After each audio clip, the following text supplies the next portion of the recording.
Now you can see the sagittal section of a long bone.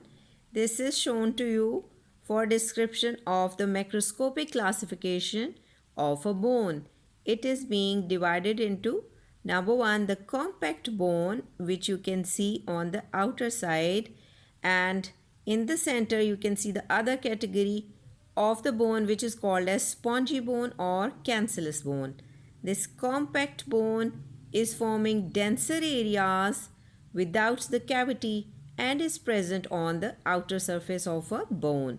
And what about this spongy or cancellous?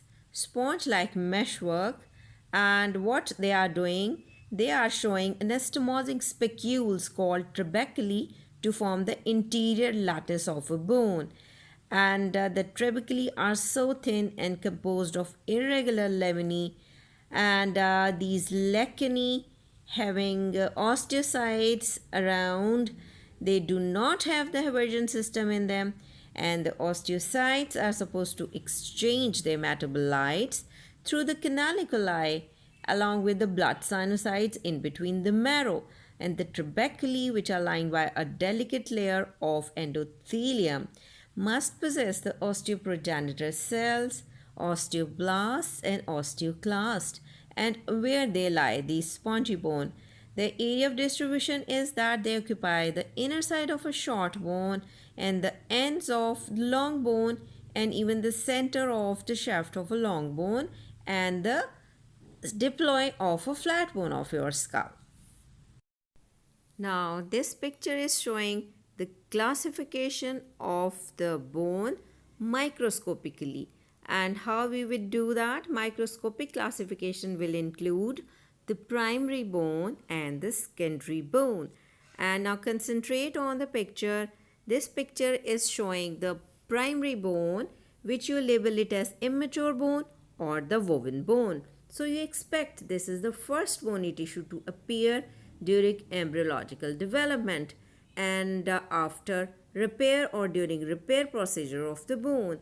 And you can see it is characterized by the presence of abundant osteocytes, and there is irregular arrangement of the collagen type 1 fibers in the bundle of the matrix, and the mineral content of this primary bone is much less than that of the secondary bone.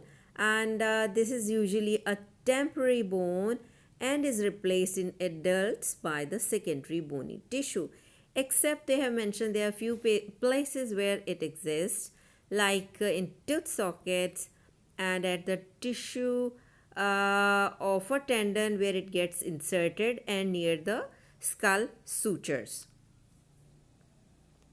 Now concentrate on the second variety of the microscopic classification, which you call it as secondary bone, or you can call it as laminar bone and mature bone. These are the three names given to this secondary bone. And here you what can see that as the name is given laminar bone, so adult skeleton normally consists of this type of bone. Here bone is arranged or organized by the lamellar arrangement of the collagen fibers. You can very well see that there is a composition of the lamellae. Lamellae means layers of the bony matrix, and their thickness varies from 3 to 7 micrometer, and they are arranged parallel to each other or concentrically around a central vascular canal. We will show you later on. And here the osteocytes in the lacunae are found at regular intervals in between the laminae. And another thing you will learn that the neighboring lacunae may communicate with each other through another finer canaliculi, which are narrower one, and they contain the processes of the osteocytes, and they have to form a network of channel for the flow of nutrients, allowing the passage of ions and hormones and waste products between the osteocytes and the neighboring blood vessels. And you would see that the osteocytes are making gap junction between the other neighboring osteocytes to communicate with each other, and they are showing the Haversian system in between. Now we have to study the detailed structure of the secondary bone of an adult, you would say. So we see the cut section of the diaphysis of a long bone, and in this below diagram you can see the transverse section of it and the longitudinal section of it for better understanding. So let's get started from the external surface of the bone. On its outer side, it is being covered by a layer called periosteum. This is made up of dense irregular connective tissue. It has got two layers, the outer fibrous layer which is very well vascularized and the inner cellular layer which is well laden with the osteoprogenitor cells, and they have the capacity to be transformed into an active form in case of any repair, in case of fracture, because it is richly supplied with the nerves and very sensitive.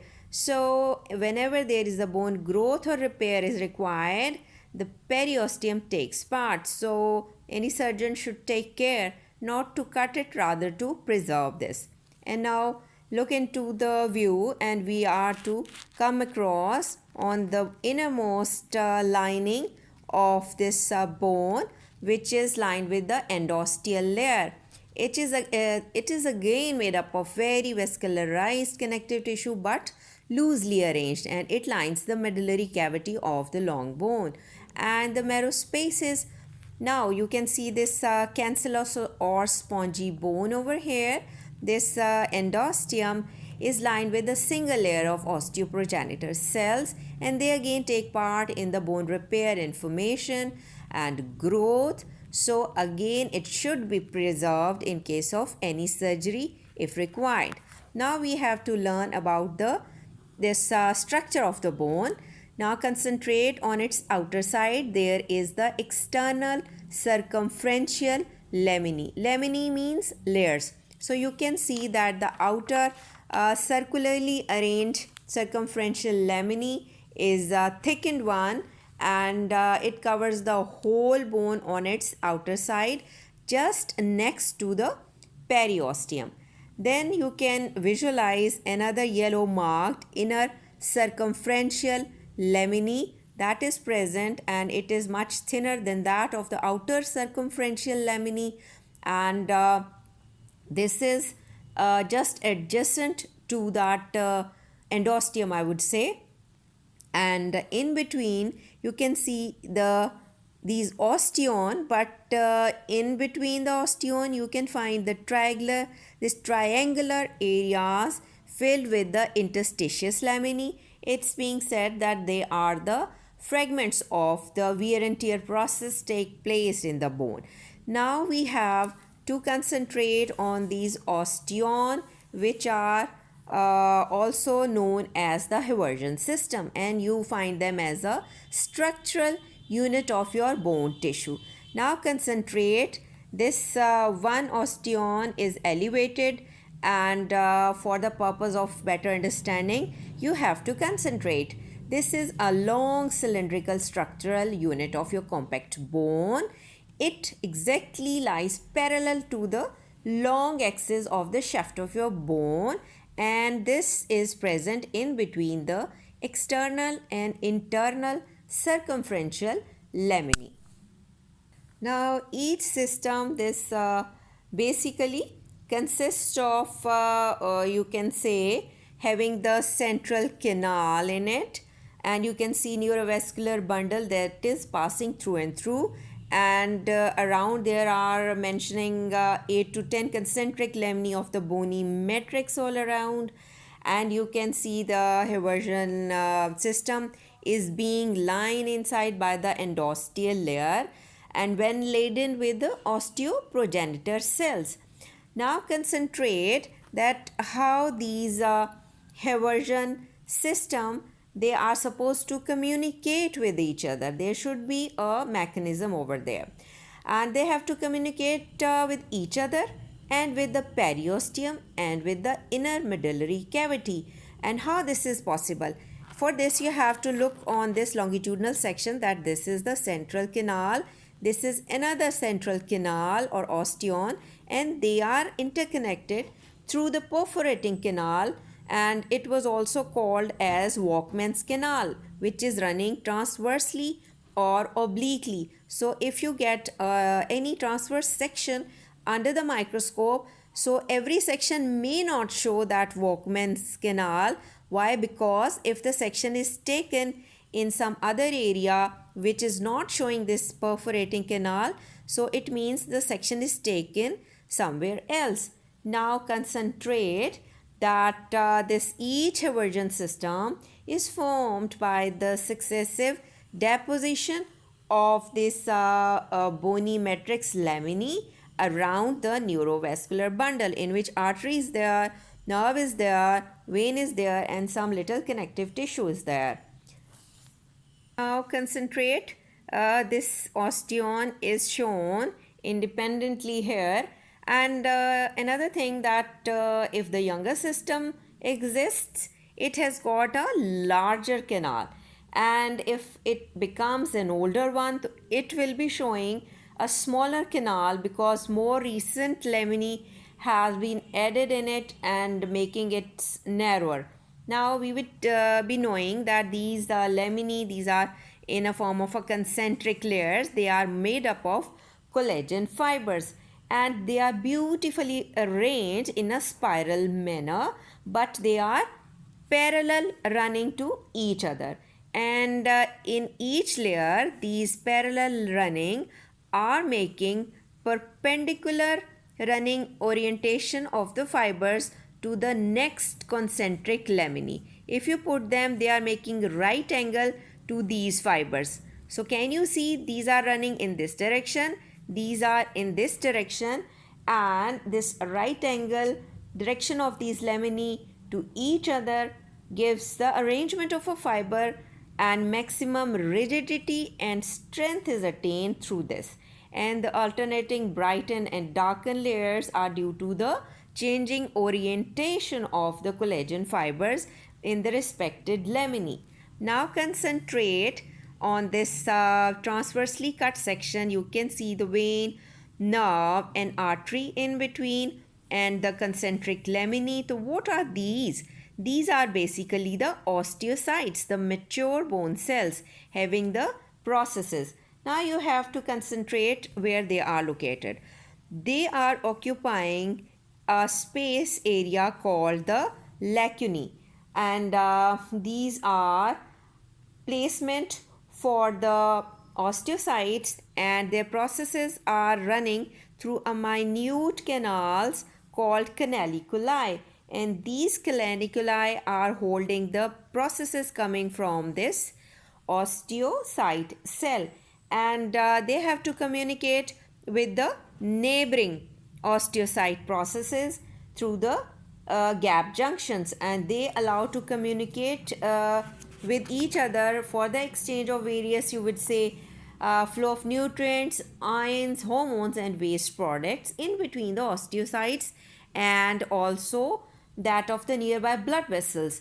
And that is a very good continuous system to allow the flow of these all components to the these would say the system is well developed, that the far away osteocytes are also receiving all those nutrients, and this rebuilding system exists throughout the life of a human.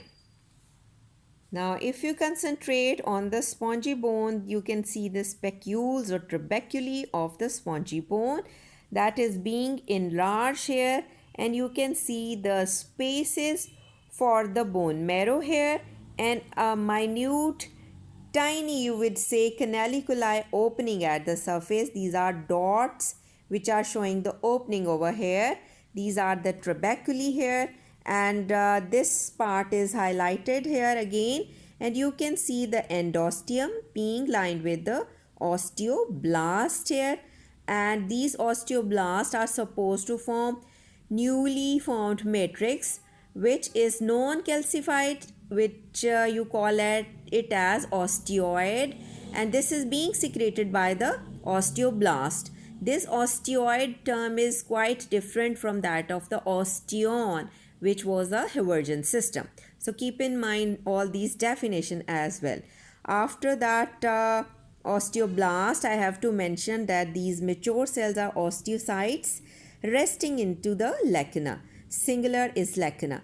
Now you can see the third variety of the cells called osteoclast. Do remember the macrophages, they are also present for